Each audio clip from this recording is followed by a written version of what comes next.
आज की कहानी है मायके की विधवा बेटी। चलिए कहानी शुरू करते हैं। राजीव को ऑफिस से आते ही अंजलि उठकर रसोई घर में चाय के साथ कुछ नाश्ता लेने चली गई, क्योंकि शाम के समय राजीव को खाली चाय पीने की आदत नहीं थी। अंजलि के चाय लाते ही राजीव ने कहा, भाई आज तो कुछ गर्मा गर्म पकौड़े हो जाते तो आनंद आ जाता, क्योंकि ठंडी के मौसम में इस चाय का आनंद तो पकौड़े के साथ ही आएगा। अंजलि ने कहा, मेरे तो सिर में दर्द है, मैं नहीं बना सकती हूँ। राजीव ने कहा, तुमसे कौन कह रहा है, चाय भी क्या तुम्ही ने बनाई है, वह भी इतने दर्द में। अरे नेहा कहाँ है, वह मिनटों में बना देती। अंजलि ने आवाज दी, अरे नेहा दीदी कहाँ हैं आप, थोड़े पकौड़े बना दीजिए, आपके भैया को चाहिए, इसी बहाने हम खा भी लेंगे।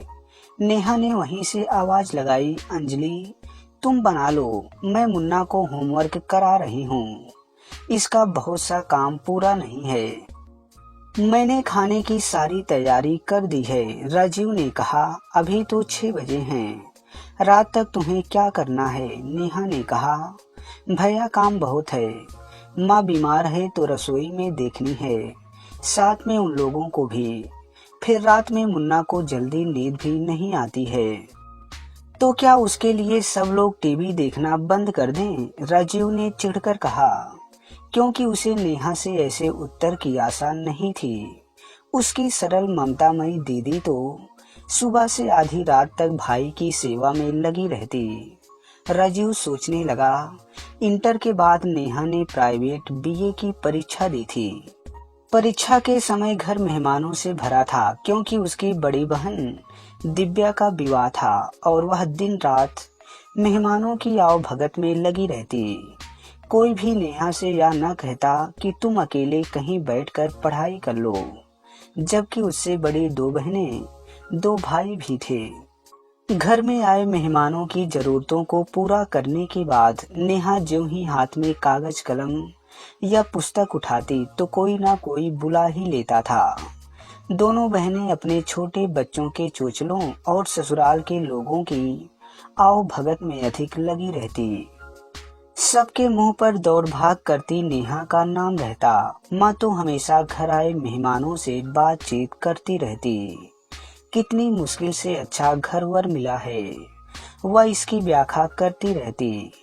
बुआ ने नेहा की परेशानी भाप कर कहा, उसकी माँ से कहा, भाभी नेहा की परीक्षा के बाद इसकी भी शादी कर दो, अब नेहा की परीक्षा के लिए ब्याह थोड़े ही रुका रहेगा।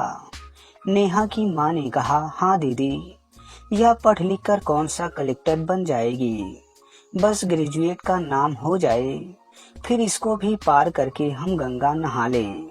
बुआ ने कहा, भाभी जी आजकल तो लड़की को भी बराबरी का पढ़ाना पड़ रहा है, हम तो यह कह रहे थे कि परीक्षा के बाद शादी होता तो नेहा पर पढ़ाई का बोझ न रहता। अभी तो उसे ना पढ़ने के लिए समय है और ना मन ही होगा। नहीं दीदी, हमारे यहाँ लड़के वालों की इच्छा से ही तिथि रखनी पड़ती है, लड़की वालों की मर्जी कहाँ चलती है। हम ज्यादा कहेंगे तो उत्तर मिलेगा, आप दूसरा घर देख लीजिए। नेहा की जैसे तैसे परीक्षा हो गई थी, 50% नंबर आए थे, इसीलिए नेहा ने आगे पढ़ना बंद कर दिया। इसके बाद नेहा को 3 साल तक घर के काम करते तथा भाइयों के मन लायक भोजन नाश्ता बनाते बीत गए। फिर एक दिन उसकी भी शादी हो गई। दोस्तों, नेहा का घर भले ही साधारण मिला था, लेकिन उसका पति समीर सुंदर और अच्छे व्यक्तित्व का इंसान लगता था। अपने काम में कुशल, मेहनती और मिलनसार था, जो कि एक प्राइवेट फर्म में काम कर रहा था। धीरे धीरे वक्त बीता और नेहा भी एक बच्चे की मां बन गई। नेहा के ससुराल जाने के बाद उसकी सबसे ज्यादा कमी उसके भाई को अखरती थी। माँ बीमार रहने लगी थी और बहनें चली गई। बेचारी माँ ना तो राजीव के मन का खाना बना पाती और न ही पहले जैसे काम ही कर पाती। जब तक नेहा थी तब तक वह भाई राजीव का ध्यान रखती थी। जैसे उसके कपड़े धोकर प्रेस कर देती थी, उसकी कॉपी किताबें यथा स्थान रख देती थी और उसके मनपसंद का खाना बनाती थी। विवाह को अभी 3 साल भी न बीते थे कि नेहा पर दुखों का पहाड़ टूट गया। एक दुर्घटना में नेहा के पति समीर इस दुनिया से चल बसे। बेटी को मुसीबत में देखकर माता पिता उसे अपने घर लेकर चले आए। मायके आने के बाद भी नेहा का पूरा समय आंसू बहाने और साल भर के बेटे मुन्ना को खिलाने पिलाने में ही बीत जाता था। जब कभी नेहा कुछ काम करने उठती तो सभी लोग उसे प्रेमवश दयावश मना कर देते। ऐसे ही एक दिन जब नेहा घर के दरवाजे पर बैठी थी कि माँ की एक पुरानी सहेली शांति आ गई, जो अब दूसरे शहर में रहती थी। शांति को देखते ही नेहा दूसरे कमरे में चली गई, क्योंकि किसी भी परिचित को देखते ही उसके आंसू बहने लगते थे। माँ ने कई बार आवाज दी, बेटी नेहा देखो तो शांति मौसी आई हैं। माँ के बुलाने पर भी जब नेहा नहीं आई तब मौसी स्वयं ही उसे पकड़कर सबके बीच ले आई और बहुत देर तक अपने से चिपकाए आंसू बहाती रही। शांति आंटी ने महसूस किया कि नेहा से कुछ काम करने के लिए नहीं कहा जाता और ना वह खुद काम में हाथ लगाती है। तब उन्होंने माँ को और भाभी को समझाया कि इसे भी घर का कुछ काम करने दिया करो ताकि इसका मन लगा रहे। ऐसे तो यह छूत की तरह अलग बैठी बैठी अपने अतीत को ही सोचती रहेगी और दुखी होगी। माँ ने कहा, दीदी हम तो इसे दुखी मानकर कुछ काम नहीं करने देते, आप उसका जिम्मेदारी न डालें, मगर व्यस्त जरूर रखें। मुन्ना को भी उसके पास ही रहने दें, क्योंकि दुख से उबरने के लिए अंधेरे में बैठे रहना कोई उपचार नहीं है। और वैसे भी आजकल की लड़कियां बाहर का काम कर रही हैं। नेहा भी कहीं कोई काम करेगी तो अपने पैरों पर खड़ी होगी। अभी उसकी उम्र ही क्या है, कुछ आगे पढ़े, कुछ नया काम सीखे, कोई ना कोई हाथ थामने वाला मिल जाएगा। दीदी आप भी क्या कहती हो? मेरी बेटी तो इस तरह की बातें सुनना भी नहीं चाहती है। पहले भी किसी ने कहा था तो रोने बैठ गई कि क्या मैं आप सबको बोझ लग रही हूँ? अगर ऐसा है तो मुझे मेरी ससुराल भेज दो, जैसे तैसे मेरा ठिकाना लग ही जाएगा। शांति इसके लिए 2-1 रिश्ते भी आए थे।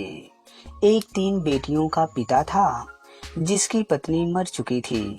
वह काफी अमीर भी था, लेकिन यह सोचकर हमने अपने पांव पीछे खींच लिए कि सौतेली माँ अपना कलेजा भी निकाल कर रख दे। फिर भी कहने वाले बाज नहीं आते। वैसे यह तो सच है कि विधवा का हाथ थामने वाला हमारे समाज में जल्दी मिल नहीं सकता। फिर दूसरे के बच्चों का पिता का प्यार देना भी इतना आसान नहीं है। शांति ने कहा, नेहा बेटी का ग्रेजुएशन पूरा हो गया है, क्यों ना कोई काम सीख लेती। नेहा की माँ ने कहा, अरे दीदी आज के समय में लड़की के लिए सुरक्षित स्थान और इज्जतदार नौकरी मिलनी तो चाहिए। इस तरह एक के बाद एक 8 साल बीत गए। बेचारी नेहा घर के काम में लगी रहती, गरम खाना, चाय नाश्ता देना, घर की सफाई करना और सबके कपड़े धोकर उन्हें प्रेस करना उसका रोज का काम हो गया। बीतते समय के साथ अब उसकी सहेलियां भी अपनी अपनी ससुराल चली गई, जो कभी आकर नेहा के साथ कुछ समय बिता लिया करती थी। उस दिन उसकी एक पुरानी सहेली सविता आई थी।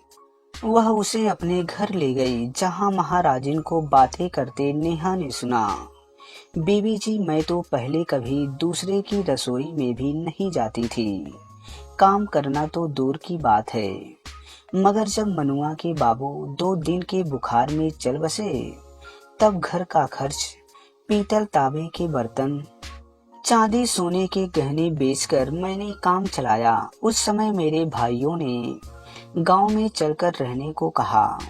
मैंने अपनी चचिया सास के कहने पर जाने का मन भी बना लिया था, लेकिन इसी बीच मेरी जान पहचान की एक बुजुर्ग महिला ने कहा कि बेटी, तुम यहीं रहो, मैं काम करती हूँ, तुम भी मेरे साथ खाना बनाने का काम करना।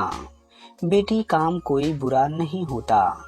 मैं जानती हूँ कि गांव में तुम कोई काम नहीं कर पाओगी। कुछ दिन तो तुम्हारी भाभी मान से रखेंगी, मगर बाद में छोटी छोटी बातें अखरने लगती है। उसके बाद से ही मैंने कान पकड़ा और यहीं रहने लगी। नेहा दूर बैठी उनकी बातें सुन रही थी और उसे ये सब बातें सच भी लग रही थी। इसके माता पिता जहाँ तक होता है उसके लिए हर काम करते हैं, किंतु उसकी भाभी जी हमेशा अखरने वाली बातें सुना जाती है। अब कल ही तो भाभी अपने बच्चों के लिए 500 रुपए के कपड़े लाई और उसके मुन्ने के लिए 100 रुपए खर्चना भी उन्हें एहसान लगता है। नेहा सोचने लगी, हमें वास्तव में अपने पैरों पर खड़ा हो जाना चाहिए। दोस्तों, नेहा की सहेली सविता के पिताजी की कपड़ों की दुकान थी। पहले सविता भी अक्सर वहां बैठती और हिसाब किताब देखती थी। कई सालों से सविता नेहा को भी दुकान पर आने के लिए कह रही थी। नेहा ने कहा, यार सविता, मुझे काम की तलाश है। मैं कब तक अपने मायके वालों पर बोझ बनी रहूंगी। अगर मैं खुद कमाऊंगी तो अपना और अपने बच्चे की देखभाल खुद कर सकती हूँ।